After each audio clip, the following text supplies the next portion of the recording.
अनिकेत दादांनी ज्या पद्धतीने सांगितलं, दादानो मी लय भोळा दिसत असेल पण तसं नाही.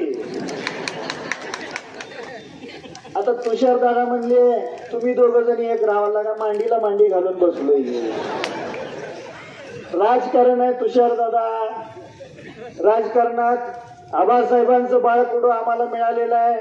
कुठं आम्ही एकत्र बसायचं आणि कुठं आम्ही वेगवेगळं बसायचं याचं बाळकडू आम्हाला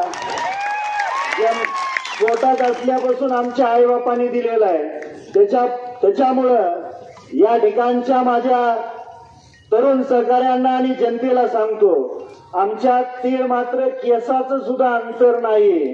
एवढं तुम्ही समजून घ्या. हे करावं लागतं राजकारणात.